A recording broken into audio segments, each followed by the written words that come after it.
Good morning everyone. एक बेहद खूबसूरत सुबह।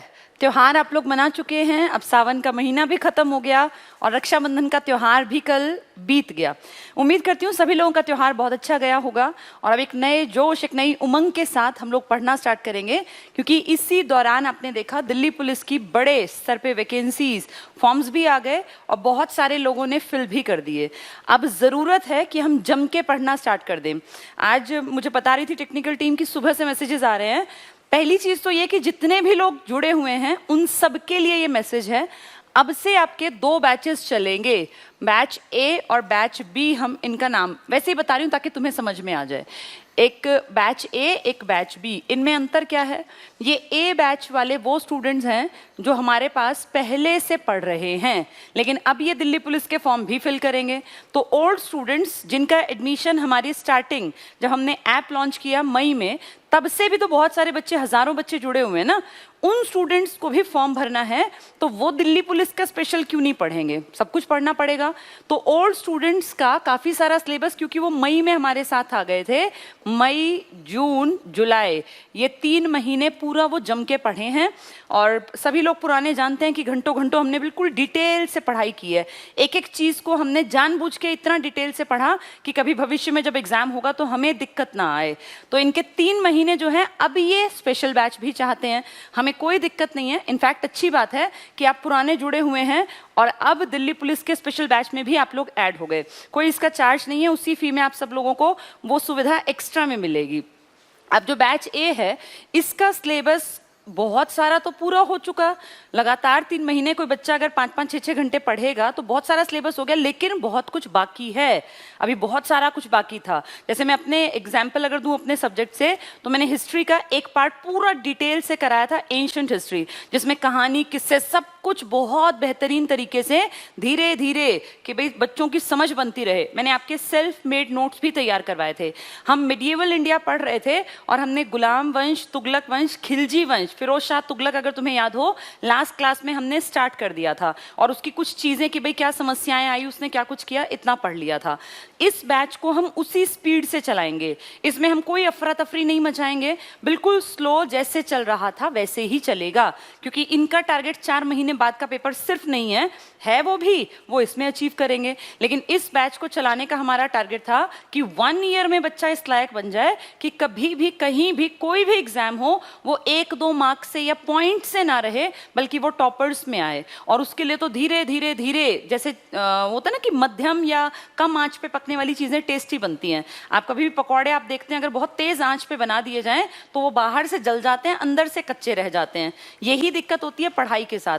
तो इस पढ़ाई को धीरे धीरे करके जब हम पकाएंगे तो ऑब्वियस सी बात है कि ये इतनी बढ़िया तैयार होगी कि आपको लॉन्ग रन में दिक्कत नहीं आएगी। लेकिन क्योंकि अब उद्देश्य सामने है तो उसको अनदेखा नहीं करना। पुराने बच्चों के सामने भी अगर उद्देश्य आ गया तो उसके लिए अपना 100% हमें देना है।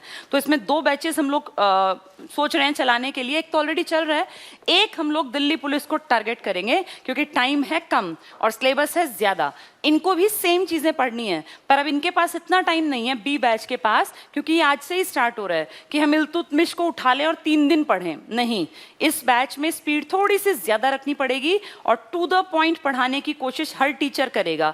समय कम है, काम ज्यादा, तो स्पीड ज्यादा रखनी पड़ेगी। हर एक कहानी, हर एक जो किस्से हैं, ये नहीं सुनाए जाएंगे, लेकिन हाँ इतना जरूर पढ़ाएंगे कि तुम ही लोगों में से टॉपर्स निकलेंगे अगर हमारे साथ जम के पढ़ोगे। तो जो बच्चे पुराने हैं वो इस बैच को एज इट इज धीरे धीरे, इसकी स्पीड जो है ना वो जैसे थी एज इट इज चलेगी। धीरे धीरे जो चीज पकती है वो मीठी होती है, ये कहावत भी है। कोई बात नहीं, अब धीरे धीरे इसको हम सिलेबस को चलाएंगे। लेकिन दूसरी तरफ जब टारगेट सामने हो तो आपके पास ऑप्शन नहीं रहता। तो बी कोर्स में हमारा टारगेट रहेगा कि हम दिल्ली पुलिस को, जैसे अर्जुन को सिर्फ मछली की आंख दिखाई दी थी ना, बाकी सब एकदम से उसको दिखना बंद हो गया, ऐसे ही हमें भी सिर्फ दिल्ली पुलिस की वो वैकेंसी दिखे जो 6000 के आसपास हैं।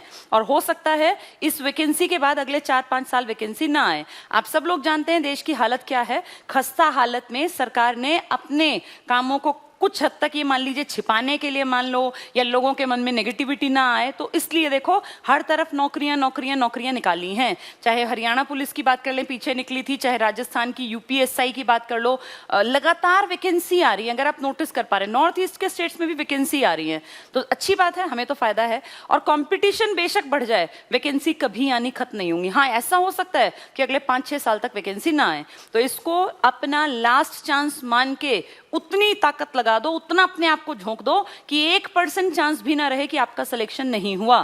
तो अब इस बैच में हम लोग दिल्ली पुलिस को टारगेट करेंगे, इसकी स्पीड हम लोग ठीक रखेंगे, क्योंकि अगर स्पीड कम रखेंगे ना, इसकी तरह चलेंगे, तो फिर धीरे धीरे में 4 महीने में सिलेबस पूरा नहीं होगा।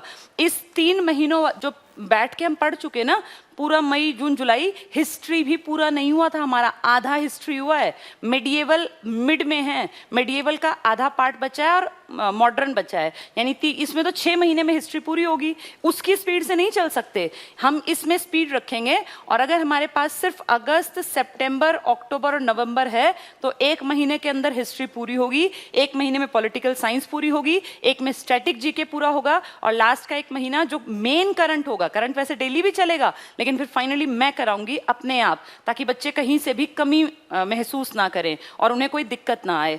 तो इसकी स्पीड ज्यादा रहेगी। यहाँ महीने महीने का टारगेट बना के, वो हमारी जिम्मेदारी है कि कैसे इसको समअप करना है सब चीजों को। स्पीड ज्यादा रहेगी, लेकिन चांस नहीं खोना किसी को। चाहे ओल्ड स्टूडेंट हैं, इसमें ओल्ड प्लस न्यू सारे जुड़ेंगे, नए भी और पुराने भी।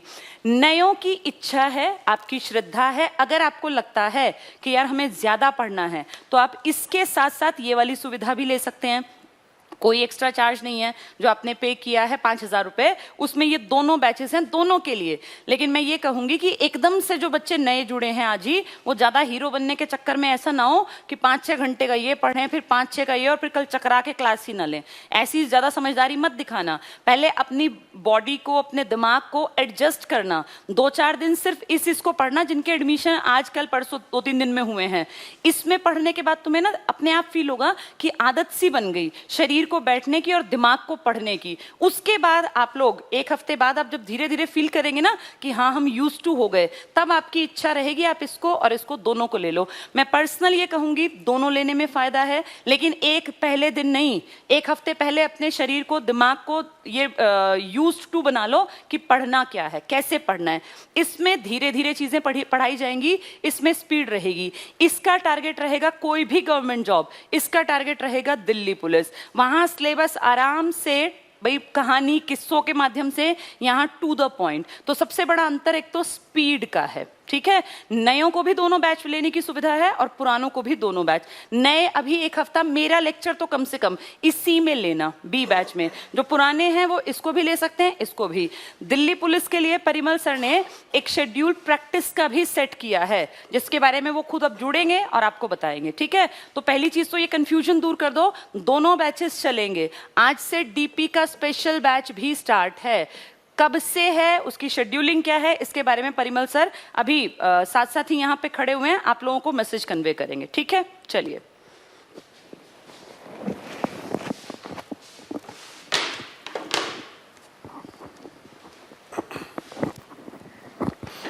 Good morning. एक प्यारी सी उत्साहवर्धक सुबह में मेरी नमस्ते सभी लोगों को। मैम नोट्स अलग से बनाने हैं क्या? जिस दिन पेपर देने जाओगे अगर तुम्हारे पास नोट्स नहीं होंगे तो रिवाइज क्या करोगे?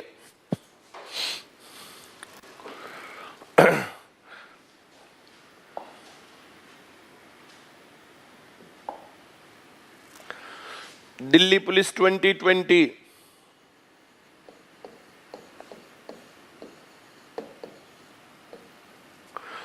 ये आप लोगों को अच्छे से पता है, पिछली 4 बार टॉपर आईसीएस से स्टूडेंट हैं। लास्ट 4 टाइम से कंटिन्यूअस टॉपर हैं आईसीएस के। तो क्या तुम में से किसी के अंदर दम है कि 5वीं बार भी इसको 5th टाइम भी करें? 2 काम है, बेस्ट पढ़ाई और बेस्ट प्रैक्टिस। 2 काम है। हम सिर्फ कुछ कर ले, तुम लोग साथ ही नहीं दोगे तो हम क्या कर लेंगे? और दूसरी चीज क्या है? तुम कितने ही कूद लो, अगर डायरेक्शन गलत है तो फिर कुछ नहीं हो सकता है। मैं ज्यादा ना बोलते हुए बात करूंगा, सिर्फ मैथ्स के 15 नंबर, मैथ्स 15 में से 15 लेने भाई, 15 में से 15 लेने में अर्थमेटिक आएगा, अर्थमेटिक में आएगा simplification, number system, average, HCF LCM, square root, surds और इंडिसेस। 6 चैप्टर ये बनते हैं। इसके बाद रेशियो, प्रोपोर्शन, पार्टनरशिप, एजेस और ये सब चीजें चलेंगी। पहली चीज, अगर तुम पूरे के पूरे नंबर लेना चाहते हो, तुमने 5,000 रुपए दिए हैं भर, या 6,000 रुपए जो ICS के स्टूडेंट नहीं है, ये पैसे तुमने दिए हैं भर। पहली बात तो मैं समझा रहा हूं इसके ऊपर कि 15 में से 15 नंबर अगर तुम्हें लेने हैं तो सबसे पहले अपने व्हाट्सएप के सारे ग्रुप हटा दो। दूसरे नंबर पर व्हाट्सएप के सारे ग्रुप हटाने के बाद, व्हाट्सएप के सारे ग्रुप गए, अपने फेसबुक को, जो ये इंस्टा है या और कुछ है जो सोशल मीडिया है, इन सब चीजों को हटा दो। सारी चीजें हटा करके अपना सारा फोकस लगा दो पढ़ने के ऊपर। पढ़ने का अपना बना लो टाइम टेबल। क्लास में मैं क्या करने वाला हूं, मैं ये करने वाला हूं, एक चैप्टर पढ़ाऊंगा, बीच में गैप रहेगा और फिर उस चैप्टर की करेंगे प्रैक्टिस, उसमें जो भी तुम्हारे डाउट रहेंगे। एक क्लास में मैं सीधा पढ़ाऊंगा और दूसरी क्लास में मैं लूंगा तुम्हारे डाउट, कि तुम्हारा क्या डाउट रहा, ये चैप्टर पढ़ते टाइम तुम्हें क्या नहीं आया, क्या रहा क्या नहीं रहा, और उसके अंदर से इंपॉर्टेंट बातें तुम कॉपी में लिख लेना। नोट्स कैसे बनाने हैं वो मैं समझा दूंगा तुम्हें। सारी बातें, सारा ध्यान हटा करके और सिर्फ पढ़ने पर ध्यान लगाना, उससे तुम्हारा काम बन जाएगा, उससे तुम्हारी बात बन जाएगी इसमें। अब इस मैथ्स के 15 नंबर के ऊपर डिपेंड करेंगे, रीजनिंग के 25 नंबर।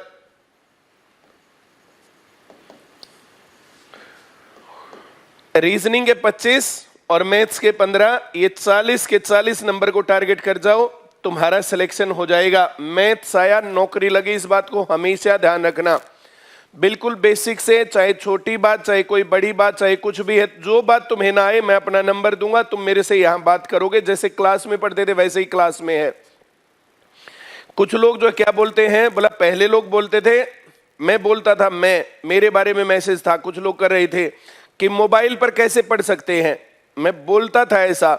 2018 में जो भर्तियां हुई थी, HSSC group D, Haryana clerk, Haryana police, उसने मेरी बात को अप्रूव किया था। फिर अगर आप लोगों को याद हो तो ICS के सभी स्टूडेंट लग गए थे, और जो YouTube और मोबाइल के चक्कर में और लाइब्रेरी के चक्कर में रह गए थे तो रह गए थे। अब फिर वही मौका है। अब क्या है, उस बात का ठीक उल्टा बोला जा रहा है कि मोबाइल पर पढ़ो, ऐप पर पढ़ो। अब ऐप पर नहीं पढ़ोगे तो तुम, सेंटर तो बंद है, तुम कहां पढ़ोगे फिर? जिस आदमी को समय और परिस्थिति का नहीं पता तो उसका क्या करें? दिसंबर में कहा जाता भाई साहब जर्सी पहन लो, और गर्मियों में कहा जाता भाई आधे बाजू के कपड़े पहनो। अब जिसको गर्मी और सर्दी दोनों बातों का डिफरेंस नहीं पता, वो आदमी क्या करेगा? ऐसे कठमुल्ले लोग जो फिर कहेंगे नौकरी नहीं लगने वाली। ना तो तुम्हें राम मंदिर नौकरी देगा, ना दिए जलाने नौकरी देंगे, ना कुछ भी देगा। सारी चीजों को छोड़ करके एकमात्र ध्यान पढ़ने पर रखना, सिलेक्शन हो जाएगा। सारी बातें मैं समझा रहा हूं तुम्हें। सारी चीजें बिक रही हैं, सारा हाल देश का बहुत खराब है, लेकिन मैंने कहा था कि ICS में जो हमारे बताए रास्ते पर पढ़ रहे हैं नौकरी लग जाएंगे, ये वैकेंसी आती रहेंगे। पुलिस को कहां ले जाएंगे? पुलिस की नौकरी के बिना कैसे चलेगा? मैं ये नहीं कहता कि 4-5 साल लगेंगे, हो सकता है 1-2 साल लगे, लेकिन अगर अगली भर्ती तक तुम्हें इंतजार करना पड़ गया तो कई लाख रुपए का लॉस है तुम्हारा। हर महीने तुम कम से कम 35-40 हजार रुपए लगा लो, 40,000 गुणा 12, 5 लाख रुपए होते हैं, 4,80,000। और फिर हर साल इसमें बढ़ोतरी। अगर 2 साल बाद अगली भर्ती आती है, पिछली भर्ती जिसमें प्रीति और सीमा लगी थी, टॉप किया था उन दोनों लड़कियों ने, तो उस भर्ती से अब तक कम से कम 2 साल 2.5 साल हो गए। 2-2.5 साल की सैलरी कहां गई? 10-12 लाख रुपए कार के पैसे गए। अगर इस भर्ती में नहीं लगते और अगली भर्ती में गए तो एक कार के पैसे गए तुम्हारे। ये 5,000-6,000 जो कुछ भी ये लग रहे हैं, अगर सेंटर खुल जाए तो फिर कहूंगा कि मोबाइल की बजाय सेंटर पर ज्यादा अच्छा होगा। मोबाइल के ऊपर तो पढ़ते पढ़ते अब ध्यान रखना, बैठ के पढ़ना, कभी लेट करके जो है देखते रहो इसको, बैठ करके पढ़ना, वरना लेटे लेटे कब आंख लग गई और कब फिर उठे फिर जो लग गए। अपने घर वालों को साफ साफ कह दो कि पढ़ाई के दौरान बिल्कुल भी डिस्टर्ब ना करें, सारे काम छोड़ करके सिर्फ पढ़ना। अब घर वालों के काम किए बिना काम नहीं चलता, तो एक आध घंटा जो आगे पीछे करके जो एडजस्ट करके करना, कभी क्लास के बीच में जो चक चक चक चक चक चक उनकी चलती रहे। और वो नहीं मानते हैं तो जो है स्पीकर लगा करके आवाज तेज रखना फिर, कि उनकी चक चक सुनाई ना दे। कुछ लोगों की आदत होती है वो बक बक बक बक करते ही रहते हैं। अब लड़कियां हो चाहे लड़के हो, बेस्ट चांस है।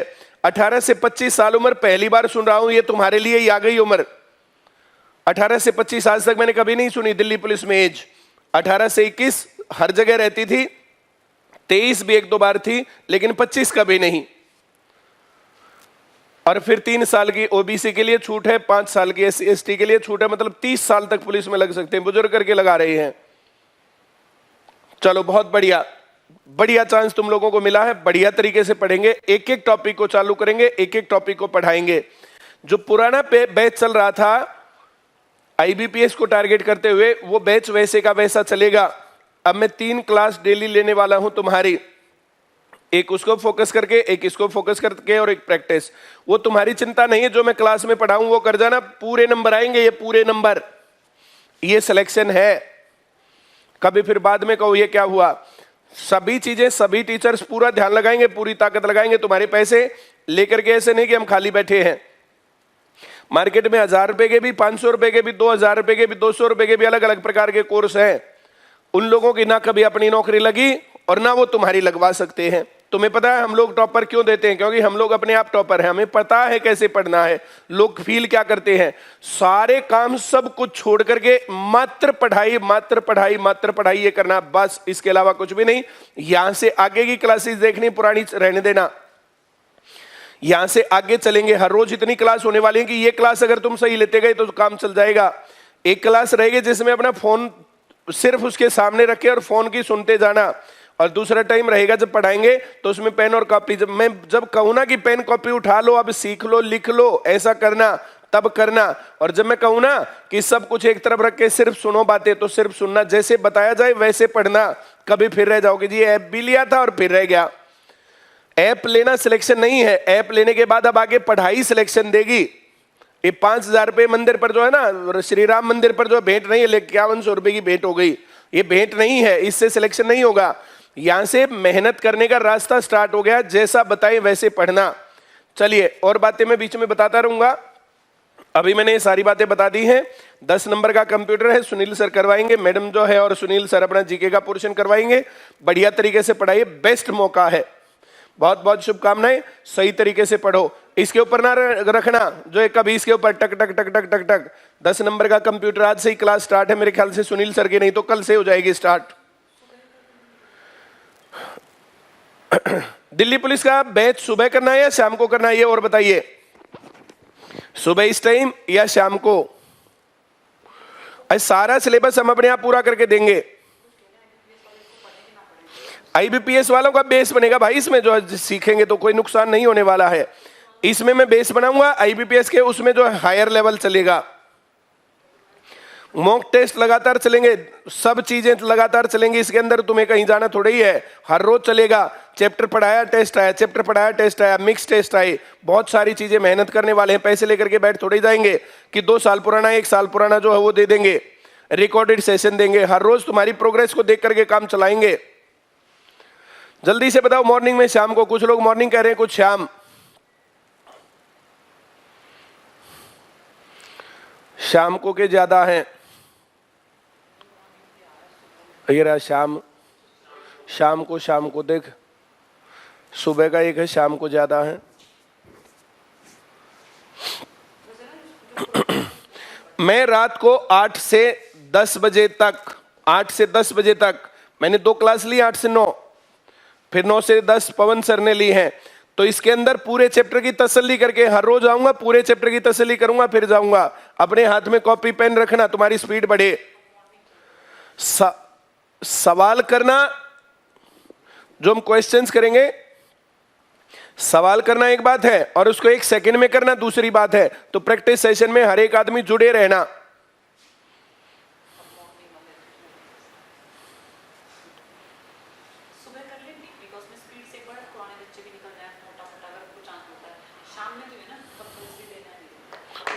चलो अभी करते हैं। लो तुम्हारे भरोसे तो जो है ये काम हो लिया।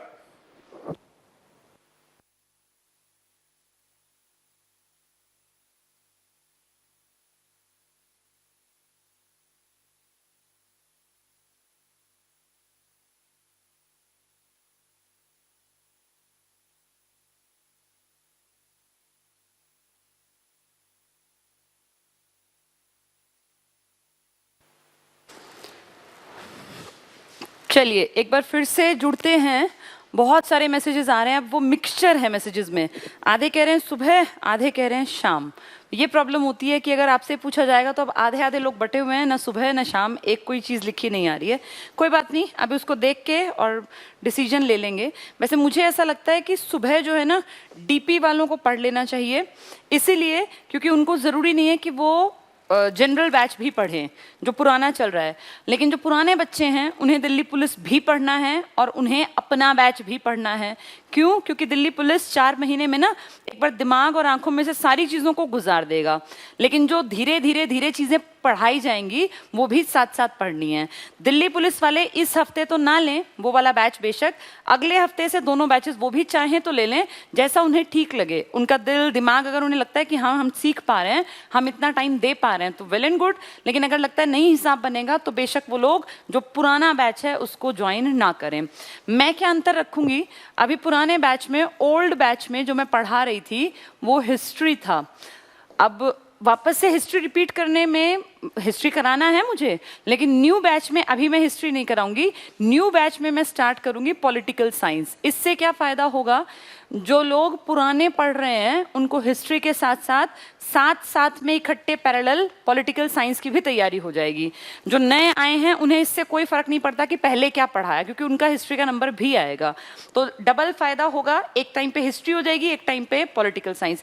हिस्ट्री बहुत धीरे धीरे पुराने वाली स्पीड से पढ़ाती रहूंगी, पॉलिटिकल साइंस और हिस्ट्री जब न्यू बैच में पढ़ाऊंगी तो उसमें मेरा टारगेट रहेगा सिलेबस पूरा करना। ठीक है, तो चलिए आज इस बैच में, अब क्योंकि सभी जुड़े हैं पुराने नए, कोई फर्क नहीं पड़ता, पढ़ना सबको है।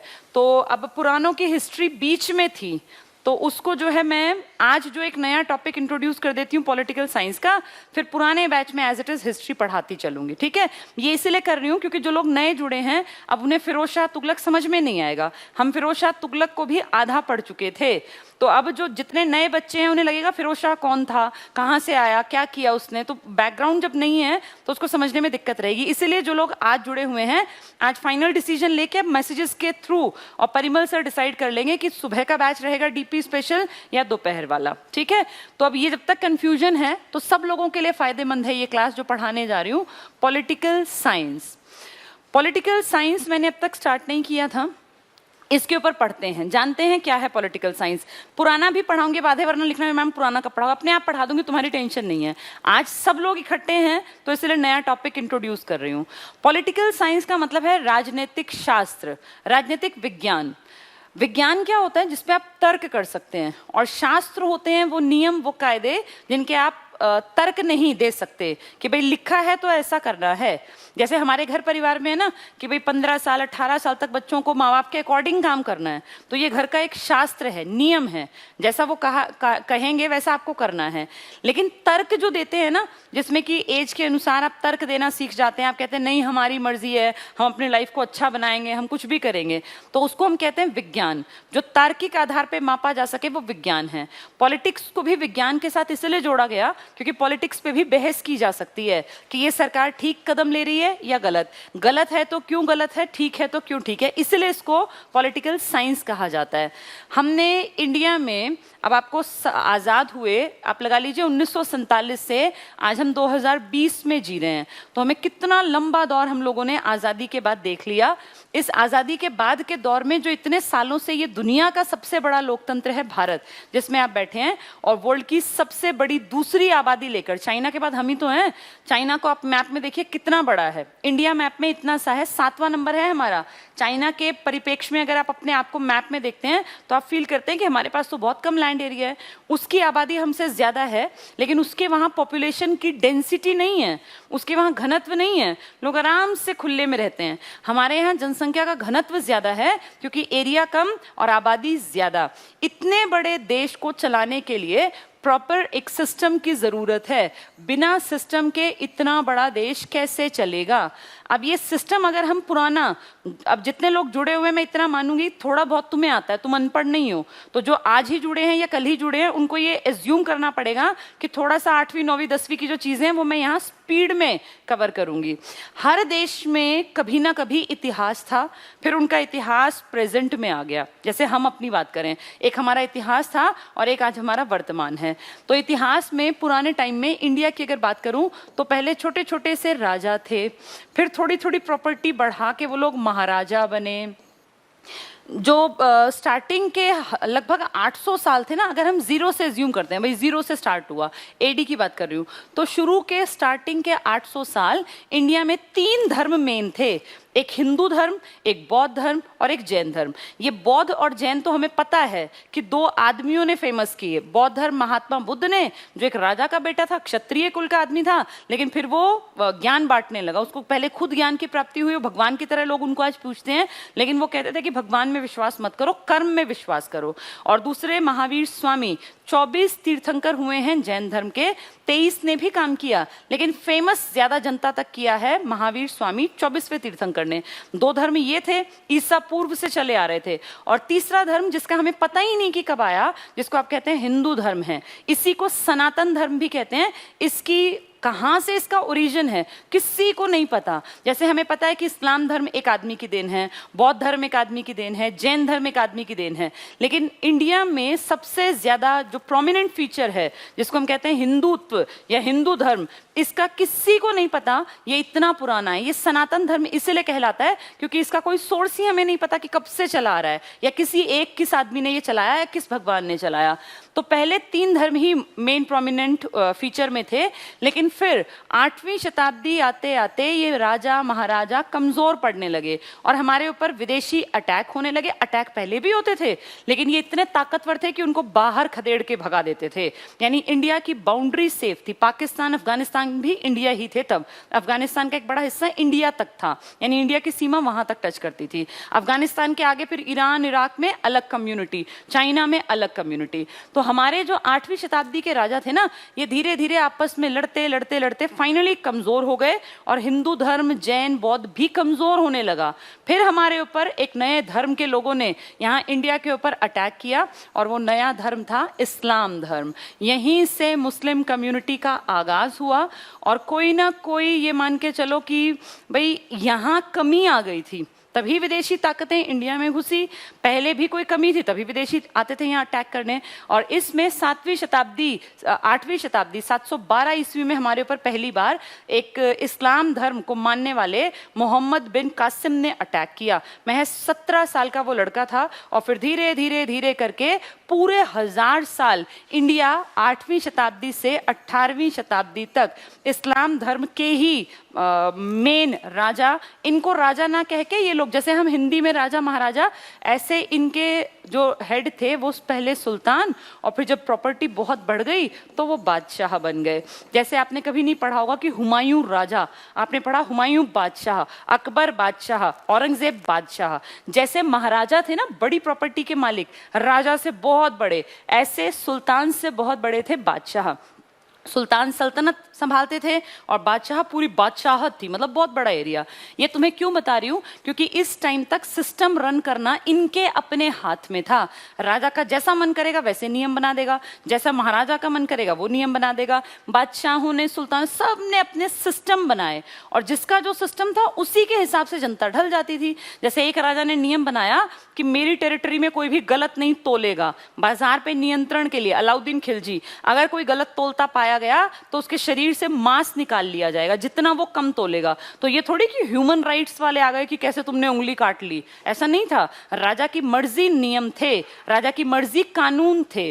तो उस टाइम पे जहां हिंदू धर्म के कानून प्रोमिनेंट फीचर थे, अब बीच के इस 1000 सालों के टाइम पर सुल्तानों की मर्जी से काम हुआ। शरीयत में लिखे नियमों को लोगों ने मानना स्टार्ट कर दिया। जबरदस्ती बहुत लोगों ने धर्म भी बदला, अपने फायदे के लिए कह लो या जबरदस्ती में कह लो, क्योंकि टैक्सेस लगा दिए गए। जो भी चला आदमियों के, राजाओं के, महाराजाओं के, सुल्तानों के, बादशाहों की मर्जी से। लेकिन जब यहाँ पर धीरे धीरे ब्रिटिश ईस्ट इंडिया कंपनी ने राजपाट हासिल कर लिया, तो ब्रिटिश ईस्ट इंडिया कंपनी एक आदमी के अकॉर्डिंग काम नहीं करेगी। ब्रिटिश ईस्ट इंडिया कंपनी ने कहा कि तुम कैसे पागलों की तरह रहते हो, तुम्हारा कोई सिस्टम ही नहीं है, तुम एक आदमी के अनुसार कैसे काम चल सकता है। अब ये तो कंपनी है ना, तो कंपनी ने काम करने के लिए पहले हम लोगों को देखा कि हमें क्या कमियां हैं, क्योंकि हमारी कमी पता होंगी तभी तो हम पे राज करेंगे। धीरे धीरे इनकी समझ में आ गया कि ये आपसी लड़ते रहते हैं, ये हिंदू मुसलमान लड़ते हैं, इनमें कोई यूनिटी नहीं है। और इसी का फायदा उठा के इन लोगों ने कहा कि तुम्हारा जो तरीका है ना, ये सिस्टम, ये कोई सिस्टम नहीं है, तुम सिस्टम बनाओ और अब के बाद हम कानून के अनुसार काम करेंगे। BEIC, बाद में जो महारानी ब्रिटेन के रूप में ताज का शासन, महारानी ब्रिटेन, हमारे देश में जो शासन स्टार्ट हुआ था वो ताज का शासन कहलाता है, या ताज का राज भी लिख देते हैं कहीं कहीं पर, कि महारानी ब्रिटेन के बनाए हुए नियमों को इंडिया में फॉलो किया जाने लगा। ये 1857 की क्रांति के बाद की घटनाएं हैं, यानी 1858 के बाद प्रॉपर तरीके से कानूनों का अंग्रेजों ने जैसा चाहा वैसा यूज किया। उन्होंने कानून बना लिए, उन्होंने पुलिस व्यवस्था जैसी चीजें भी हमें समझाई। ये जो आज IAS IPS टाइप की चीजें हैं ना, ये अंग्रेजों की देन है। आपको पता होगा लॉर्ड कॉर्नवालिस या कॉर्नवालिस नाम का एक आदमी था, उन सब के टाइम में जो स्टार्टिंग वाले थे, इन सब ने पहले सिस्टम को रन किया और इनके सिस्टम से हम लोग भी इंप्रेस हुए, क्योंकि हम लोग अब तक देखते थे राजा गुस्से में है और मान लो राजा के सामने कोई चोर लाया गया कि भाई महाराजा इसने चोरी कर ली और राजा गुस्से में है, तो तुरंत कहेगा इसको मगरमच्छों के उसमें फेंक दिया जाए। जैसे न्याय नहीं है ना, कल राजा का मूड ठीक है और किसी को पकड़ के लाए महाराजा इसने कत्ल कर दिया, तो कहेगा कोई बात नहीं, माफी दे दो। यानी दो अलग लोगों के साथ दो अलग तरीके से व्यवहार करना या न्याय करना, ये लॉजिकली ठीक नहीं था। पुराना टाइम था, लोग अनपढ़ थे, चल गया। लेकिन अब लोग जान गए, समझ गए, तो अब ये मनमर्जी वाला न्याय नहीं चलेगा। इसीलिए इंडिया में एक सिस्टम डेवलप कर दिया इन अंग्रेजों ने। अंग्रेज यहाँ लगभग 200 साल राज कर गए। अंग्रेज अगर देखें मोटे तौर पर तो 1757 की प्लासी की लड़ाई से मान लो इनकी जड़ें जमनी स्टार्ट हुई। ये आ तो यहाँ 1611 में बातचीत कर ली थी, 15 में आ गए थे, लेकिन तब इनकी हिम्मत नहीं थी, इनकी औकात नहीं थी। 1757 में जब औरंगजेब को मरे हुए 50 साल हो गए ना, उसका डर इतना था, उसका तहलका था कि जब वो 1707 में मरा तो 50 साल तक अंग्रेजों की इतनी हिम्मत नहीं हुई कि इंडिया पे आंख उठा के देख लें। लेकिन उसके नालायक जो उत्तराधिकारी थे, धीरे धीरे फैल गया कि ये नालायक है, इनमें हिम्मत नहीं है, क्योंकि 1739 में ईरान का नादिर शाह यहाँ आया और दिल्ली को लूट के यहाँ से कोहिनूर हीरा और तख्ते ताऊस ले गया। तब फिर पता चला अंग्रेजों को, अरे ये तो इतने डरपोक और दब्बू हैं, जो ये बाद के राजा हैं तो कहने कहने के बादशाह हैं। इसीलिए देखो 1757 में प्लासी की लड़ाई में इन्होंने पहली कोशिश की, जो कि इनकी लायकियत कह लो या हमारी खुद की गद्दारी कह लो, इनकी जड़ें जम गई। और इसके बाद 1764 में बक्सर का युद्ध, धीरे धीरे करके इन्होंने पूरा उत्तर भारत की बेल्ट, दिल्ली से लेके बंगाल, उड़ीसा, बिहार और फिर साउथ में अपना रुख करके 1767 में मैसूर की तरफ अटैक कर दिया। वो अलग बात है कि पहला कामयाब नहीं हुआ, लेकिन ये बाज नहीं आए, लगातार इंडिया को कोशिश कर करके फाइनली इन्होंने अपने कब्जे में, मुट्ठी में ऐसा जकड़ लिया जैसे कोई छोटा कीड़ा मकड़ी के जाले में फंस जाता है ना, कभी इधर कोशिश करता है, कभी इधर फाइनली फंसा मिलता है, वो निकल नहीं पाता। ऐसे ही इंडिया मकड़ जाल में फंस गया। इस ब्रिटिश सरकार ने ऐसे चारों तरफ से जकड़ लिया कि अब चाह के भी हम निकल नहीं सकते थे। और फिर इन्होंने 1757 से हमने एक बहुत कोशिश करके, अपना बेस्ट कोशिश करके 1857 में कि इनको उखाड़ फेंके, जगह जगह जन आंदोलन कर दिए, सब कुछ किया, लेकिन हमारी कहीं ना कहीं कमी रही, या कह लो संगठन की कमी थी, योग्यता की कमी थी, औजारों की, हथियारों की कमी थी। फाइनली इसको भी दबा दिया गया और खुलेआम सरेआम सबके सामने, जनता के सामने फांसी पे चढ़ाए गए वो लोग जिन्होंने 57 की क्रांति में बढ़ चढ़ के हिस्सा लिया या नेता बनने की कोशिश की थी, ताकि इंडियंस के मन में ऐसा डर बैठ जाए कि आगे ये नेता या क्रांति की कोशिश ना करें। 1857 के भी 90 साल बाद, भला हो सेकेंड वर्ल्ड वॉर का, क्योंकि ये सच्चाई है, आपको सुन के लगेगा कि क्या बोला जा रहा है, लेकिन ये सच्चाई है।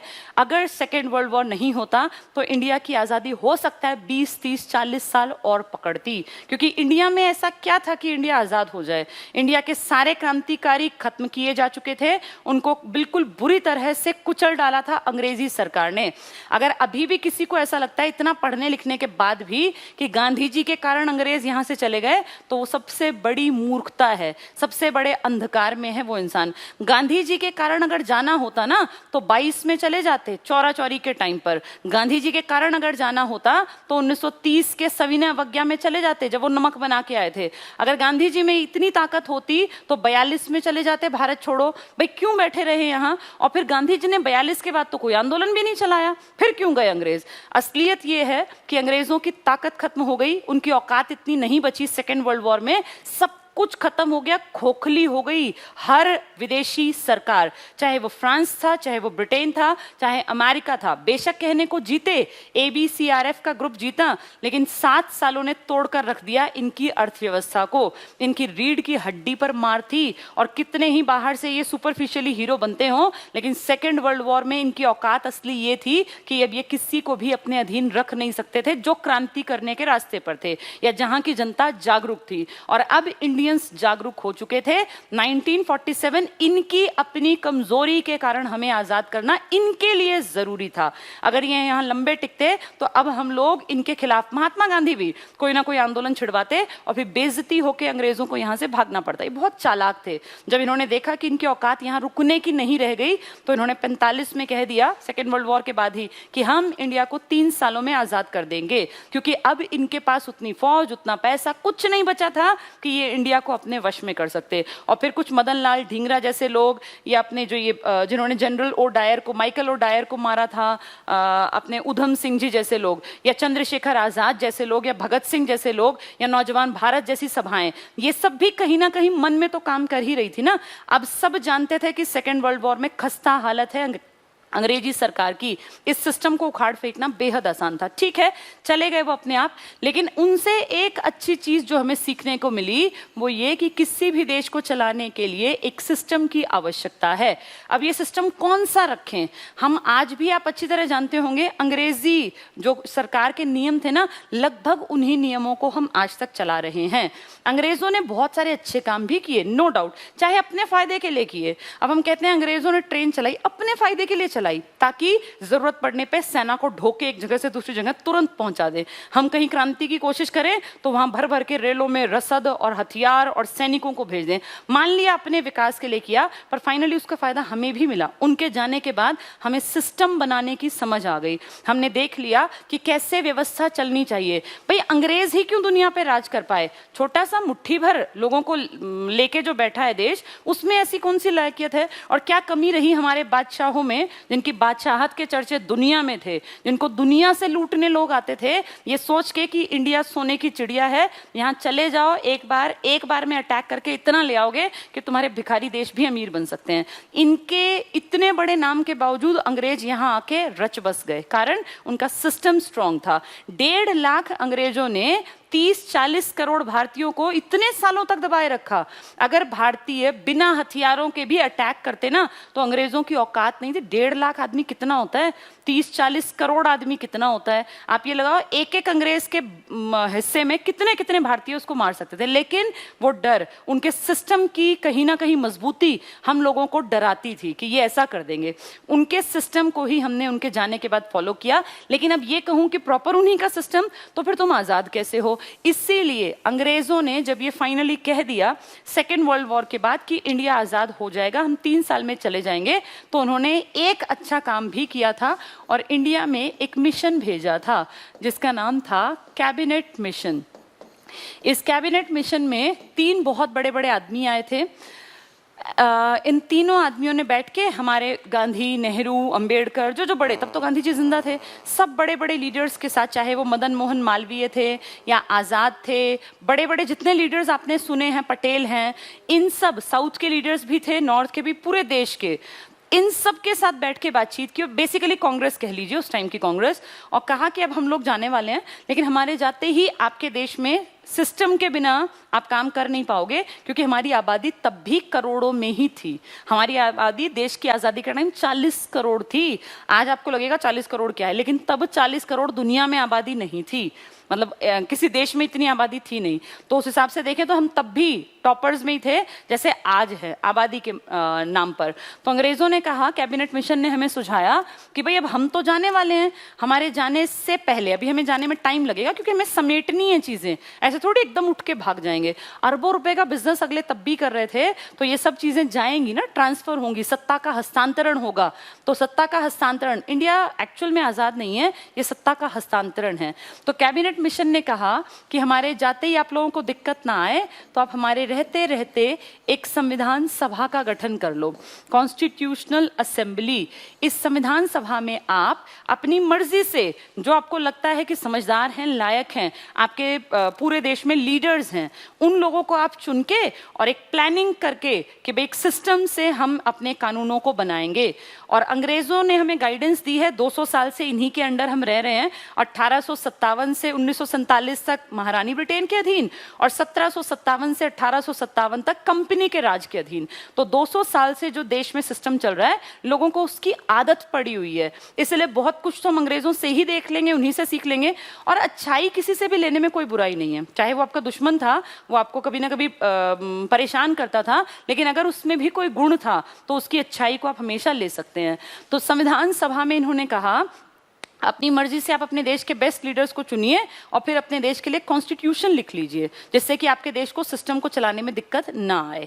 अब संविधान सभा का गठन होना था तो प्रॉब्लम आई कि भाई इसमें अंग्रेज तो होंगे नहीं, पूरे देश से किसको ले? भाई गांधी को ले, अंबेडकर को ले, या मौलाना आजाद को ले, पटेल को ले, नेहरू को ले, बाकियों को भी तो लेंगे ना, 5-10 आदमी थोड़ी बना देंगे। तो कहा कि कैसे क्या करें? तो अंग्रेजों ने कहा भाई वो तुम खुद देखो। फिर हमने डिसीजन लिया कि हमारे देश में जब अंग्रेज गए हैं तो 2 तरह का मेन भारत है। एक था अंग्रेज भारत, अब ये शब्द क्यों यूज कर रही हूँ ताकि तुम्हें समझ में आ जाए, अंग्रेज भारत। और एक भारत था हमारा देसी भारत, जिसको आप देसी रियासतें कहते हैं, देसी रियासतें। अंग्रेज भारत कौन सा था? जो डायरेक्ट अंग्रेजों के अंडर था, जहां अंग्रेजों के हेड ही रहते थे, अंग्रेज सारा सिस्टम सब कुछ देखते थे। और देसी रियासतें वो थी जिनके हेड इंडियन राजा थे, लेकिन वो महादब्बू, महाडरपोक, 1 नंबर के चाटुकार, तलवे चाटने वाले, और जो ये मेन अंग्रेज है ना, इनको फ्री में टैक्स देने वाले। क्यों? क्योंकि जी हमारी टेरिटरी है, हम यहाँ के राजा हैं, यहाँ से जितना टैक्स मिलेगा हम आपको पहुंचा देंगे। यानी कहने के दिखावटी राजा जिनमें कोई दमखम नहीं था, वो थी देसी रियासतें। तो अब जब ये संविधान लिखा जाएगा तो इसमें अंग्रेज भारत के मेंबर्स भी आने चाहिए और इसमें देसी रियासतें भी आनी चाहिए। तो अंग्रेज भारत के जितने लोग आएंगे इनका निर्वाचन होगा, यानी ये अपनी मर्जी से नहीं आएंगे, इनका निर्वाचन किया जाएगा। ऐसा सच आम जनता ने निर्वाचन नहीं किया, लेकिन फिर भी उस एरिया के खासे बड़े पढ़े लिखे टाइप के लोगों ने अपने पार्ट पर एक रिप्रेजेंटेटिव भेज दिया। 10 लाख की जनसंख्या पर एक आदमी आएगा, एक मेंबर आएगा 10 लाख पर। और हमारी आबादी मैंने बताया भी उस टाइम पर जब ये देश आजाद हुआ था लगभग 40 करोड़ थी। अब 2-4 लाख करोड़ ऊपर नीचे से कोई फर्क नहीं पड़ता। 40 करोड़ के आसपास आबादी थी इस देश की, आज जो हम कहते हैं 137 करोड़ हो गई है, ये 40 करोड़ थी। तो 10 लाख पे एक आदमी, जो एग्जैक्टली हमारे देश में आदमी चुनकर आए, टोटल वो 389 मेंबर्स थे। वैसे तो 400 आने चाहिए थे 40 के हिसाब से, पर मैंने कहा 10-20 लाख या 1-2 करोड़ से कोई फर्क नहीं पड़ता। तो 389 मेंबर्स का इलेक्शन और मनोनयन दोनों तरीके से बुलाए गए। अंग्रेज भारत में निर्वाचित हुए, जिसमें कि पढ़े लिखे अमीर टाइप के लोगों ने चुनकर भेजे, और देसी रियासतों के राजाओं ने अपनी मर्जी से बिना जनता से पूछे जिसको चाहा उसको भेज दिया। इसे कहते हैं मनोनीत या नॉमिनेटेड, ये होते हैं इलेक्टेड। अब इन 2 शब्दों की बहुत कीमत है पॉलिटिकल साइंस में, ध्यान से सुनो और समझो। मनोनीत का मतलब होता है किसी की किसी योग्यता के कारण आप अपनी मर्जी से बिना सबसे पूछे किसी को एक पोस्ट पर बैठा देते हैं, तो आप मनोनयन करते हैं, लेकिन उसमें योग्यताएं होनी चाहिए, कुछ खास क्राइटेरिया वो फुलफिल करता हो, उसके कुछ खास ट्रेट्स हो उसकी पर्सनालिटी के, तो आप कहते हैं भाई इसको हमने नॉमिनेटेड कर दिया। लेकिन एक होता है इलेक्टेड, इलेक्टेड या तो जनता करती है या कुछ खास वर्ग के लोग, ये सब लोगों को अधिकार नहीं था तब इलेक्शन का, तो कुछ खास पढ़े लिखे अमीर टाइप के जो लोग थे ना, जिनका रुतबा था सोसाइटी में, उन्होंने 10 लाख की जनसंख्या पर एक आदमी भेजा। टोटल आबादी लगभग 40 करोड़। तो इस तरह 389 मेंबर्स का चुनाव हुआ। अब 389 में से अंग्रेज भारत ज्यादा बड़ा है, देसी रियासतें तो बहुत छोटी छोटी थी ना, थी तो 500 से ज्यादा, 500 प्लस थी, पर इतनी छोटी थी कि वो उसको ये नहीं कह सकते कि बड़ी टेरिटरी। तो इसलिए देशी रियासतों के राजा कमाएंगे, मनोनीत कमाएंगे मेंबर्स, और अंग्रेज भारत के ज्यादा आएंगे। इसके अलावा इस अंग्रेज भारत में अब देखो जरा कैसे मेंबर्स आए, समझना इसको सभी लोग। यहाँ पर 292 मेंबर्स आए अंग्रेज भारत के, जो पढ़े लिखे टाइप के लोगों ने भेजे। इसमें 4 और, अभी मैं बात करूंगी 4 मैंने अलग क्यों लिखा, पहले इसको समझो। 292 आए, और जो ये देसी रियासत है ना, ये आई 93। ठीक है, अब ध्यान से देखना, 3 2 5, 18 का 8 और एक ये 385 प्लस 4 कर दो, 389 हो गया ना। ये प्लस 4 कौन है, कहां से आ गए, ध्यान से सुनो। जैसे आज भारत में एक टॉपिक हम पढ़ते हैं union territory, UT, union territory, जिसमें स्टेट गवर्नमेंट काम नहीं करती, भारत सरकार का ही एक कोई हेड होता है जिसको बनाती हैं, वो कोई एलजी या गवर्नर कोई भी हो सकता है, वो उसका ध्यान रखता है। इसमें सीएम जनरली नहीं बनते, लेकिन इंडिया में 2 अपवाद भी हैं, पौंडीचेरी और दिल्ली। उनके कुछ कारण है, वो आगे कभी डिस्कस करूंगी। तो आप ये लगा लीजिए कि यूटी जैसे तब थी ना, तब इस तरह से 4 कमिश्नरी प्रांत थे। इनका नाम था कमिश्नरी प्रांत या कमिश्नरी एरिया, कमिश्नरी टेरिटरी। तो 4 कमिश्नरी प्रांत थे। ये 4 आपको पेपर में परेशान करेंगे। इसका फॉर्मूला है ABCD। ये 4 कमिश्नरी प्रांत हैं, ABCD। इनके भी जनता नहीं भेजे हैं, इसलिए मैंने यहां लिखा है। ये सारे के सारे अंग्रेज ये कमिश्नरी से, वो सारे अंग्रेज से, और ये देशी रियासतों, देशी राजाओं की जिसको मन चाहा उसको बना दिया, कोई जनता ने नहीं भेजा। इनको निर्वाचन हुआ, लेकिन आम जनता ने नहीं किया, पढ़े लिखे मुट्ठी भर लोगों जिनका दबदबा था, जिनका जो रसूलदार आदमी थे उस टाइम के, उन्होंने भेजा। तो कुल मिलाकर 389 कैसे बने हैं आपकी समझ में आ गया होगा। 292 प्लस 4 और नीचे फिर जो बच गया 93। ऊपर देखो दोनों 2 आमने सामने, कहीं ऊपर 293 कर दो, एक आधी किताब में 293 है, गलत है, ये 93 है। 292 प्लस 93 प्लस 4 कमिश्नरी हैं ABCD। इस ABCD का मतलब भी देख लो क्या है। A का मतलब है अजमेर, अजमेर मतलब आज का राजस्थान, अजमेर मारवाड़, ये है A। B का मतलब है आज के पाकिस्तान का इलाका बलूचिस्तान, बलूचिस्तान वो इलाका जो बहुत मिनरल रिच है, और पाकिस्तान चाहता है कि उसके पास रहे, और वो कहता है कि मुझे तुमसे आज़ादी चाहिए। जैसे इंडिया से अलग करना चाहते हैं ना कश्मीर को पाकिस्तानी नागरिक, ऐसे ही बलूचिस्तान चाहता है कि मैं भी छुटकारा पा जाऊं पाकिस्तान से। हमने कभी कुछ बोला नहीं था, भाई तुम हो, तुम्हारा हिस्सा है, लड़ो मरो, हमें क्या मतलब। लेकिन पीछे कई साल पहले जब ये सरकार आई, तब हमने भी इनिशिएटिव लिया कि अगर तुम कश्मीर की समस्या बताते हो कि कश्मीर समस्या है, तो तुम्हारा बलूचिस्तान खुद एक समस्या है। तब ये इंडिया का हिस्सा था। सी मतलब है कुर्ग, कुर्ग कर्नाटक का हिस्सा, और डी का मतलब है दिल्ली, दिल्ली। तो ये 4 उस टाइम में यूटी टाइप मान लो कमिश्नरी, कमिश्नरी इलाके हैं, और यहाँ चीफ कमिश्नर्स बैठाए जाते थे। तो एक देसी रियासतों के राजाओं ने भेजे 93, 292 कुछ पढ़े लिखे मुट्ठी भर लोगों ने चुने, और 4 कमिश्नरी से आए। ये भूलने की बात नहीं है, इंपॉर्टेंट है। 389 कैसे बने हैं, 292 प्लस 4 प्लस 93 प्लस 4 का formula ABCD। A Ajmer Marwar, B Balochistan, C से कुर्ग और D से दिल्ली। उम्मीद करती हूँ समझ में आ गया होगा। तो ये सब जनता ने और निर्वाचन के थ्रू इस तरह से आ गए 389 लोग। इसके बाद इनके साथ साथ, अब ये तो सारे इंडिया से हैं, मुस्लिम लीग ने कहा, आप जानते हैं ना मुस्लिम लीग बनी थी जो खास मुस्लिम कम्युनिटी को ही फोकस करके बनाई गई थी 1916 में। मुस्लिम लीग ने जो है वो बन तो ये पहले ही गई थी 1906 में, लेकिन 16 में लखनऊ पैक्ट के बाद मुस्लिम लीग जो है मेनली वो मुसलमानों के लिए ही काम करने पर कि भाई हर तरह से उनका फायदा हो, और जो कांग्रेस है इसको एक तरह से हिंदू तमगा पकड़ा दिया था। तो मुस्लिम लीग जो है, जो बन चुकी है 1906 में, इसने अपने मेंबर्स खुद चुने। यानी मुसलमान कम्युनिटी ने कहा भाई हम भी तो अपने मेंबर भेजेंगे। एक बहुत अच्छी बात यह है कि बहुत सारे मुसलमान सदस्य कांग्रेस से चुनकर आए थे, यानी सारे मुसलमान मुस्लिम लीग के नहीं हैं, लेकिन मुस्लिम लीग ने भी अपने मेंबर भेजे, और मुस्लिम लीग ने जो मेंबर भेजे वो 73 थे, 73। तो अब हमारे सामने एक आंकड़ा क्या आया, 389। कैसे बना ये टोटल का, 292 प्लस 4 प्लस 93, ये तो इसका है फर्स्ट पार्ट। सेकंड पार्ट में मुस्लिम लीग में कितने लोग आए हैं? 73। अब ये 93 कौन है? देसी रियासतें। तो अब जब ये लोग, ये सब ना उसमें चल रहा है जुलाई 1946 में, जुलाई 1946 में। अभी इतना सब बहुत कामकाज फैल गया। दिसंबर में इसकी मीटिंग करेंगे, दिसंबर में मीटिंग स्टार्ट की, भाई अब काम करेंगे। अभी अंग्रेज यहीं बैठे, हम आज़ाद नहीं हुए।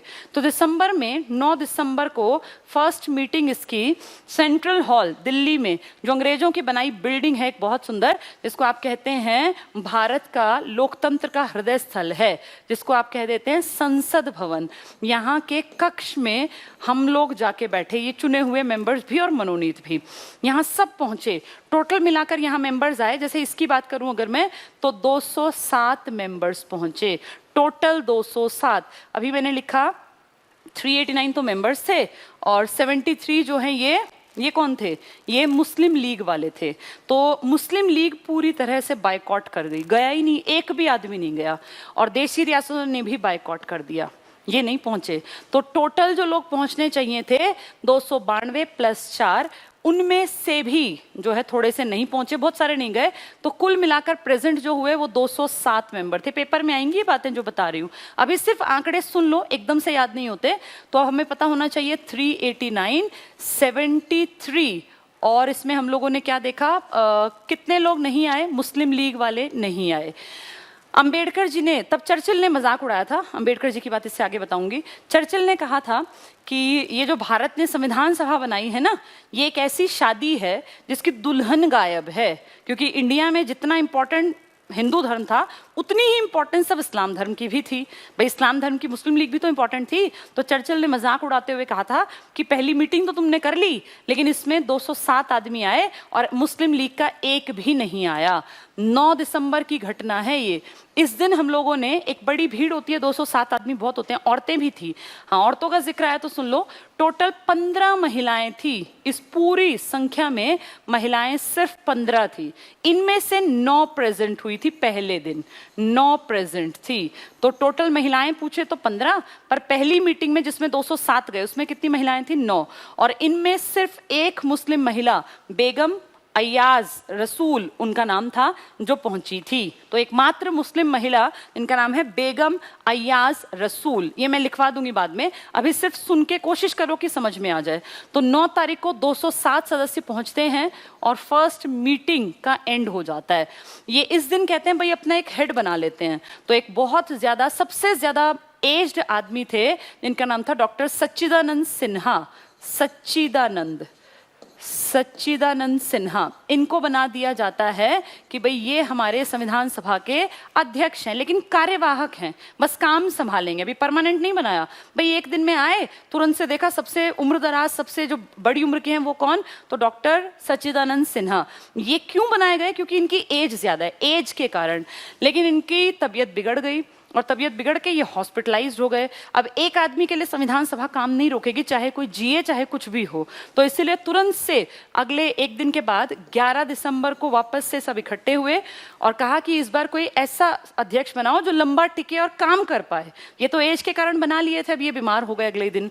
तो यहाँ पे डॉक्टर राजेंद्र प्रसाद, जो भारत के पहले राष्ट्रपति भी हैं और आज तक के इकलौते जिनका टेन्योर डबल है, 1952 से 1962, जिन्होंने देश के निर्वाचित राष्ट्रपति के रूप में काम किया है। तो ये डॉक्टर राजेंद्र प्रसाद 11 दिसंबर को अध्यक्ष बना दिए गए और ये स्थायी हैं। अंतर देखना, ये परमानेंट हैं, स्थायी हैं, जबकि ये सिर्फ काम संभालने के लिए आए थे, तो ये कार्यवाहक थे। ये परमानेंट है डॉक्टर राजेंद्र प्रसाद। जब ये 11 दिसंबर वाली घटना है ना, अब धीरे धीरे करके सब लोग इस बात के लिए मेंटली प्रिपेयर हैं कि भाई अब काम करना पड़ेगा, यहाँ आके काम नहीं चलेगा, काम करना पड़ेगा। 13 दिसंबर को पंडित जवाहरलाल नेहरू ने खड़े होके एक बहुत भारी भरकम सी ऐसे पेजेस में लिखा हुआ था, जिसका नाम था उद्देश्य प्रस्ताव। ऑब्जेक्टिव्स थे इसमें सारे। उद्देश्य मतलब होता है, जैसे मैं आपको आपकी लाइफ से समझाती हूँ, 2 चीजें होती हैं, एक होता है ऑब्जेक्टिव और एक होता है एम। अब जितने लोग मुझसे यहाँ जुड़े हैं, तुम सबकी लाइफ में अब ऑब्जेक्टिव है, उद्देश्य है। उद्देश्य हमेशा छोटे बनाए जाते हैं 1 महीने, 2 महीने, 4 महीने के, 1 साल के, 20 साल के उद्देश्य कोई नहीं लिखता, लेकिन एम होता है लाइफ लॉन्ग का। आपकी लाइफ में अभी आपको हो सकता है बहुतों को लग रहा हो कि हमारा एम है नौकरी पाना। जब आप थोड़े से बड़े हो जाओगे तो आपकी समझ में आएगा कि एम नौकरी पाना नहीं होता, ऑब्जेक्टिव होता है। नौकरी पाने के बाद आपकी लाइफ में एक एम आप बनाते हैं कि मैं अपने जीवन को ऐसे चलाऊंगा या ऐसे चलाऊंगी। एम लॉन्ग रन में सेट किया जाता है, इसमें पूरा जीवन लग जाता है अचीव करने में, लेकिन ऑब्जेक्टिव होते हैं शॉर्ट टर्म के। अब जैसे आपके सामने 4 महीने का टारगेट है तो ये आपकी लाइफ का ऑब्जेक्टिव है। उद्देश्य डिसाइड करना था, भाई क्यों इकट्ठे बैठ रहे हैं हम 300-400 लोग, हम आखिर करने क्या वाले हैं। पंडित नेहरू ने खड़े होके ये उद्देश्य प्रस्ताव पढ़ा कि भाई ऐसे ऐसे करके हम एक ऐसे भारत की रचना करेंगे और इसके लिए हम एक ऐसे किताब के फॉर्म में संविधान लिखेंगे। अब इस दिन जब ये पढ़ा ना, उस दिन खास मुस्लिम लीग नहीं पहुंची, उस दिन देशी रियासतें नहीं पहुंची। तो अब अंबेडकर जी ने कहा कि भाई इंडिया सबसे मिलकर बना है। अगर इंडिया के इस संविधान लिखते टाइम जो सबसे इंपॉर्टेंट बात है उद्देश्य क्या है, इसी दिन अगर आप नहीं पहुंच रहे हैं ये लोग, तो फिर हम इसको पास कैसे करेंगे। और रुक जाओ, थोड़ा वेट कर लो, क्या पता 2-4 दिन में उनकी बुद्धि में आ जाए और वो आ जाए। इसीलिए उद्देश्य प्रस्ताव पेश तो कर दिया 13 दिसंबर को, ये पारित भी करना था। वेट करते रहे कि देशी रियासतों के लोग आ जाएं या मुस्लिम लीग आ जाए, और फाइनली जाके अगले महीने, साल बदलेगा अब, क्योंकि अभी 1946 का दिसंबर चल रहा है, अब अगले साल 22 जनवरी 1947 को ये उद्देश्य प्रस्ताव पारित हुआ। और इसी के बेसिस पर आपके संविधान नाम की किताब का पहला पन्ना लिखा गया है, जिसपे संविधान की प्रस्तावना है। पेपर में आएगा, संविधान की प्रस्तावना का जो मूल है वो कहाँ से लिया गया है, क्या आधार बना इस प्रीएम्बल का। तो संविधान की प्रस्तावना का आधार क्या है, उद्देश्य प्रस्ताव। किसने पेश किया, पंडित नेहरू ने। कब पेश किया, 13 दिसंबर को। इतने दिन क्यों रुका रहा जबकि पता था कि हमें काम करना है, क्योंकि अंबेडकर जी ने कहा कि वेट कर लो। किसका वेट कर ले, देशी रियासतों के लोग आ जाएं, जो चुन के आए हैं वो 93 लोग, और एक मुस्लिम लीग के 73 आदमी। वेट कर लेते हैं, क्या पता इंडिया के कॉन्स्टिट्यूशन में आ जाए। कुछ आए, कुछ नहीं भी आए। जो आ गए उनसे संख्या बढ़ गई, तो नहीं आए ठीक है भैया तुम अलग काम कर लो। टोटल मिलाकर 324 लोग प्रेजेंट, मतलब बाद में इकट्ठे हो गए थे। लेकिन फिर पाकिस्तान, अब 47 आ गया ना, आज़ादी भी तो आएगी, फिर चीज़ें फिर बिखराव की तरफ आएंगी, और फाइनली जाके हमारे पास जो लोग बचेंगे वो 299 के आसपास बचेंगे। फिर इनमें से भी कुछ लोग जो हैं वो हटते चले जाएंगे, और जिस दिन ये किताब पूरी लिखकर तैयार होगी इस पे साइन किए जाएंगे 284 लोगों के। तो ये आंकड़े बहुत ज़्यादा हैं, कन्फ्यूजन क्रिएट करते हैं, कभी 389, कभी 299, कभी 284, कभी 324। ये सब मैं आपको बता दूंगी लिखने का तरीका। आज की क्लास का टारगेट है मेन चीज़ों को सिर्फ एक दिमाग में एक इमेज बनाना। जो प्रॉपर पढ़ाई है ना, उसके लिए पहले दिन सिर्फ इमेज बनानी पड़ती है। तो ऐसा करते करते 3 डेट इंपॉर्टेंट निकल कर आई। कौन कौन सी, 9/12, 11/12 और 13/12। 9/11 को एक एज्ड आदमी को बुलाया गया कि सर आप हमारे हेड हैं और आप सब कुछ देखिए, सच्चिदानंद सिन्हा अगले ही दिन बीमार। फिर एक दिन बाद ही 11 को बुलाया डॉक्टर राजेंद्र प्रसाद, सर आप परमानेंटली काम संभाल लीजिए। तब ये 60 के आसपास, 60 या 64 के आसपास की एज थी इनकी। फिर तीसरा जो बैठक हुई, पंडित नेहरू ने ऑब्जेक्टिव्स क्या हैं, क्यों हम इकट्ठे हो रहे हैं, क्या करेंगे, ये सबके सामने रखे। ऑब्जेक्टिव जल्दी अचीव करने होते हैं, एम धीरे धीरे धीरे करके। अब जिनका एम है लाइफ में कुछ बड़ा करना, वो धीरे धीरे स्टेप बाय स्टेप आगे बढ़ते हैं। आज आपकी सबसे बड़ी जरूरत है ऑब्जेक्टिव सेट कर लो, ठीक है। तो ये 3 डेट ध्यान रखना। जब ये पेश 13 को किया गया तो पास क्यों नहीं हुआ, जबकि सब लोग उसी काम के लिए आए थे। अंबेडकर जी ने मना कर दिया। क्यों, क्योंकि अंबेडकर जी ने कहा कि भारत की जनता अकेली नहीं है, मुसलमान भी इनके साथ हैं, देशी रियासतें भी, उनका वेट कर लो। वेट करते रहे, कुछ आ गए, तो फाइनली जाके ये 22 जनवरी 1947 को पारित हो गया। अंबेडकर जी का बहुत बड़ा योगदान है भीमराव रामजी अंबेडकर। मैंने अभी कई बार में इनका नाम ले लिया है। B.R. अंबेडकर वो हस्ती है जिन्होंने एक इम्पॉर्टेंट मेंबर के रूप में रोल प्ले किया। B.R. अंबेडकर का भी चुनाव हुआ था। जब इलेक्शन से पहले, जब आज़ादी से पहले इलेक्शन हुए ना, जो मैंने 292 + 93 बताया, 93 मनोनीत है मनमर्जी के, 292 इलेक्टेड हैं, वो बड़े बड़े लोगों ने भेजे। तो B.R. अंबेडकर ने अपना नामांकन यहाँ से किया। ये थी बम्बई की सीट, मुंबई की सीट। मुंबई की सीट से इन्होंने अपना नामांकन भरा कि भाई मैं इलेक्शन लड़ूंगा, मतलब मैं भी एक कैंडिडेट हूँ। मुंबई में कहते हैं सारे बड़े बड़े लीडर्स एंटी थे और सबकी पुरजोर कोशिश थी कि कैसे ना कैसे करके अंबेडकर को जीतने नहीं देना। अंबेडकर हारे, कई चरणों में हुए थे ना ये इलेक्शन टाइप की चीजें। जनता बेशक इसमें नहीं थी, लेकिन पढ़े लिखे टाइप के कुछ अमीर लोग इसमें थे। मुंबई में ये सीट हार गए, लेकिन अंबेडकर को आना बहुत जरूर था, क्योंकि डिप्रेस्ड क्लास के लिए कोई भी आदमी नहीं था अगर अंबेडकर ना होते। इसीलिए अंबेडकर जी बेशक मुंबई से हारे, लेकिन फिर मुस्लिम लीग ने इनको बुलाया और कहा सर आप यहाँ से इलेक्शन लड़िए। एक सीट इनको दी, ये वहां से इलेक्शन में खड़े हुए। कांग्रेस ने साथ नहीं दिया, लेकिन मुस्लिम लीग ने इनका हाथ पकड़ा और उस सीट पर ये जीत भी गए।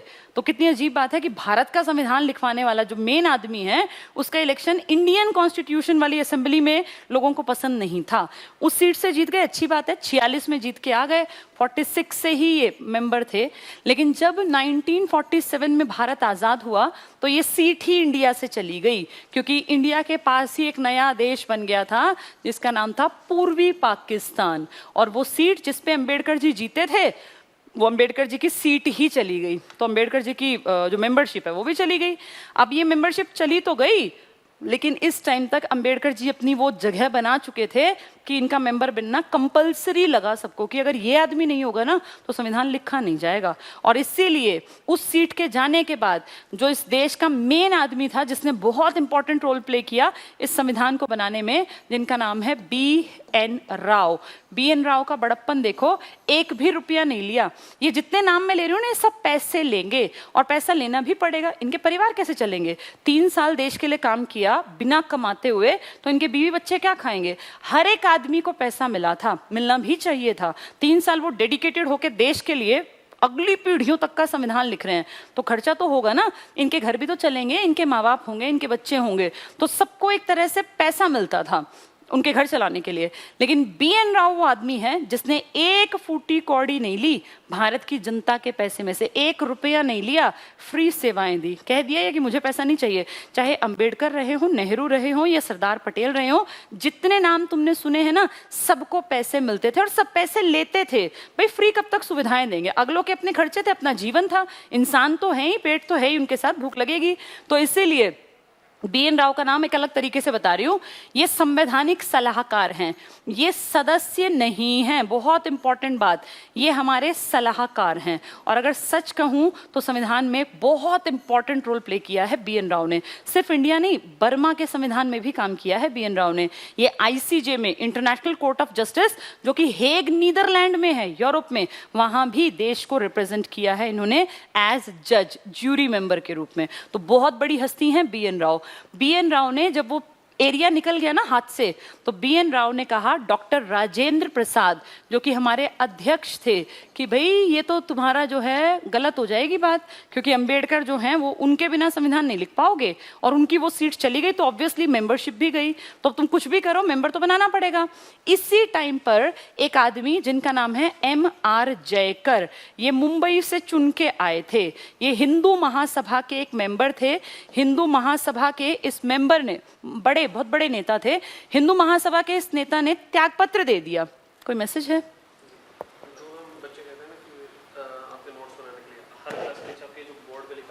PDF मिल जाएगी। अब भाई हमारा टारगेट क्योंकि बिल्कुल सामने है ना, अब आपको नोट्स नहीं बनाने। ये इतनी चिंता तुम क्यों करते हो? हाँ हाँ हाँ, ये जितना मैं लिख रही हूँ ना, अब के बाद से आपको PDF मिलेगी, क्योंकि अब नोट्स बनाने का टाइम नहीं है। जो पिछला बैच है उनके पास टाइम पूरा है, वो नोट्स बनेंगे। वो स्लो चलने वाला बैच, स्पीड वाले बैच में आपको लिखना कुछ नहीं है, PDF प्रोवाइड करा दी जाएगी, आप सिर्फ कहानियों को सुन लो। और जो बीच बीच में लिखते रहते हैं ना मैसेज, ये मैं बिल्कुल पसंद नहीं करती ऐसे बच्चों को जो ध्यान हटाते हैं पढ़ने से। मैं यहाँ जब बैठी हूँ ना, तो मेरा 100% ध्यान सिर्फ कैमरे पर है, मैं ये देखती नहीं कि क्लास में क्या हो रहा है। आप जब पढ़ रहे हो तो 100% सिर्फ पढ़ना है। इस टाइम कोई भी टाइपिंग करता मुझे नजर ना आए। ये MR जयकर मत लिखो, तुम्हें आता है बहुत अच्छी बात है, उस चीज को अपने तक सीमित रखो और सिर्फ सुनो और समझो। बस क्लास लास्ट के 5 मिनट की है, क्लास में छोड़ रही हूँ। तो MR जयकर जो कि हिंदू महासभा के एक बहुत बड़े लीडर हैं, इनकी बहस हो गई किसी से, कहासुनी हो गई, और ये बहुत वैल्यूज वाले आदमी थे। इन्होंने तुरंत अपनी सीट छोड़ दी कि भाड़ में जाए सीट, मुझे ऐसा मेंबर बनना ही नहीं है। वो मुंबई की सीट खाली हुई और वहां अंबेडकर जी की सीट अपने आप चली गई। तो MR जयकर की जगह अब उस सीट पर कौन आ जाएंगे? BR अम्बेडकर। तो देखो BR अम्बेडकर कितनी इंपॉर्टेंट हस्ती है कि उनको लाया जाएगा प्रेशर डाल के, भाई इनको लाओ किसी भी तरह से। तो किसने ये बात कही? BN राव ने। किसको कही? राजेंद्र प्रसाद को। राजेंद्र प्रसाद ने मुंबई का PM था उस टाइम ना CM नहीं बनते थे, जैसे आज चीफ मिनिस्टर बनते हैं, तब मुंबई स्टेट था और ये पूरा मुंबई था, गुजरात महाराष्ट्र पूरा मुंबई, बड़ा इलाका, बड़ी आबादी यहाँ थी। तो यहाँ का PM था, प्राइम मिनिस्टर की तरह तब PM बनते थे, तब CM नहीं थे। और यहाँ का जो PM था उनका नाम था BG खेर, बाल गंगाधर खेर, BG खेर। ये BG खेर को किसने कहा? देखो कैसे चल रहा है ये, इसको जो समझेंगे नहीं वो फंसेंगे। BN राव ने कहा अंबेडकर की सीट चली गई, लेकिन तुम्हें अंबेडकर को किसी तरह रखना है।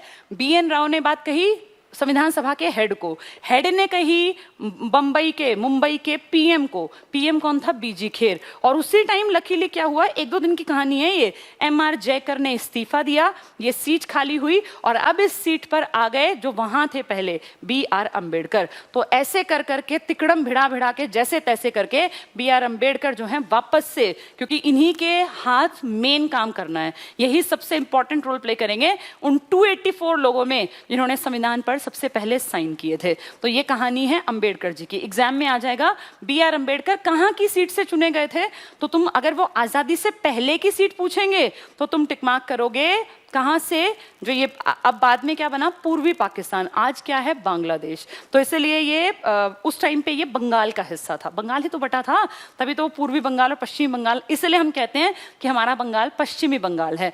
तो अगर पेपर में आता है तो आप कहोगे पहले ये बंगाल की सीट से चुने गए आजादी से पहले, और आजादी के बाद ये मुंबई की सीट से बने। अब ये तुम्हें डिसीजन लेना है पेपर की भाषा देख के, दोनों ऑप्शन मिल जाते हैं। बहुत कॉमन आने वाला क्वेश्चन है, जनता को पता ही नहीं है। अगर पूछे आजादी से पहले तो टिक करके आना बंगाल वाली सीट, और कहें आजादी के बाद तो वो सीट ही चली गई थी, फिर ये मुंबई की सीट। कौन यहां से हटा था?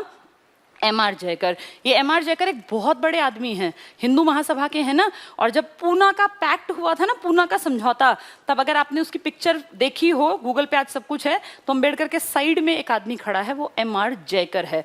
मदन मोहन मालवीय और MR जयकर बड़े लीडर्स हैं हिंदू महासभा के, यानी उस टाइम के अमीर ब्राह्मणों को या ऊंची जात वालों को रिप्रेजेंट करते थे। और जब ये हटे हैं, इन्होंने इस्तीफा अपनी मर्जी से दिया, तो या कहीं कहीं लिखा है कि इन्होंने BG खेर ने कहा, जो भी रहा हो, ये हटे, जयकर हटे और अंबेडकर जी आ गए। तो 2 सीटें हैं, आजादी से पहले बंगाल वाली और आजादी के बाद मुंबई वाली। ठीक है, चलिए आज के लिए इतना ही पढ़ते हैं। अब आपको PDF मिलेगी इस बैच की, अगले वाले बैच की नहीं। जो पुराना बैच है उसकी कोई PDF नहीं, उन्हें खुद लिखना है। आज मैंने ऐसा कुछ नहीं कराया जो कि बहुत टफ हो, बहुत बेसिक सी बातें कराई हैं, और इनको अब मैं सिस्टमैटिक तरीके से निकलवा के PDF की फॉर्म में तुम तक पहुंचा दूंगी। चलिए मेरी क्लास में इतना ही।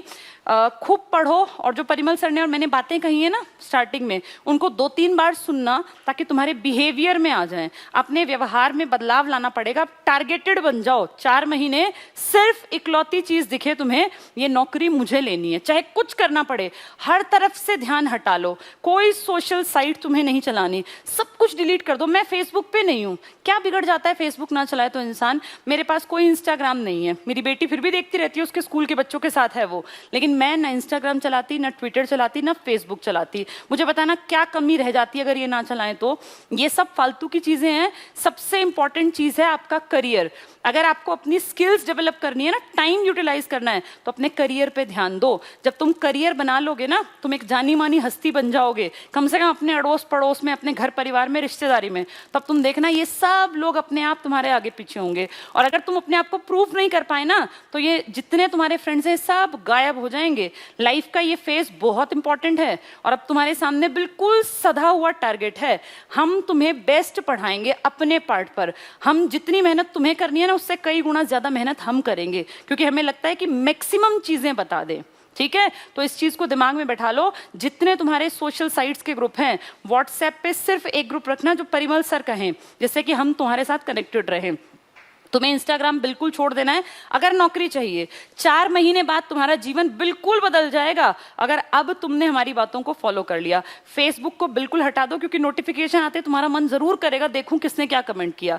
ना फेसबुक देखो, ना व्हाट्सएप देखो, और ना ही ये इंस्टाग्राम चलाओ, ना यूट्यूब चलाओ। कोई वीडियो तुम्हें देखने की जरूरत नहीं है। अब ये हमारी जिम्मेदारी है कि तुम्हारा मैक्सिमम कोर्स हम कवर कराएं। ये हम अपने पार्ट पे कराएंगे और हम ये सोच के पेपर करवाएंगे कि हमें पेपर देना है, ठीक है। तो कोई वीडियो तुम्हें नहीं देखनी, आलतू फालतू की चीजों से बिल्कुल हट जाओ, बिल्कुल दूर। सिर्फ फोकस्ड तैयारी करो, सिर्फ जितना कराएं ऐप पर इतना कर लो, इसकी प्रैक्टिस ढंग से कर लो, तुम्हारी नौकरी की गारंटी हमारी। लेकिन अगर तुम भटकोगे, अब जो लोग अभी भी अपना इंस्टा चलाते रहेंगे, व्हाट्सएप चलाते रहेंगे, फेसबुक, फिर वो ये दलील मत देना कि मेरा सिलेक्शन नहीं हुआ। ये सब चीजें तुम्हें टांग खींच के पीछे ले आएंगी। और अगर आगे बढ़ना है, बुलंदियां हासिल करनी है, तो थोड़ा सा अपने कंफर्ट जोन से बाहर आना पड़ता है। इंसान अपने कोजी एनवायरनमेंट में खुश रहता है, उसको लगता है यही दुनिया है। लेकिन अब टाइम है कि उस आराम भरे जीवन को छोड़ दो जिसमें तुम्हें मौज मस्ती मजे दिखते हैं, छोड़ दो उसको। मत चेक करो किसी की प्रोफाइल, कुछ मत करो, सिर्फ और सिर्फ पढ़ो। ये पढ़ाई तुम्हें उस बुलंदी पे ले जाएगी कि ये जितने लोग तुम्हारे आसपास है ना, ये सब तुमसे खुद जुड़ना चाहेंगे। ये तुमसे टिप्स लेंगे, यार कैसे पढ़ के पास हो गए, यार हमें भी बताना तुमने क्या किया। और जब वो जो एहसास होता है ना, सेल्फ रिस्पेक्ट जो आती है, उसका कोई बराबरी नहीं कर सकता, ठीक है। चलिए अपना आज से ही अपने आप को बिल्कुल ये कर दो कि अपना सिर्फ और सिर्फ जीवन या सांसें जो है ना 4 महीने, वो सिर्फ हमें देनी है अपनी क्लासेस को। चलिए, थैंक यू।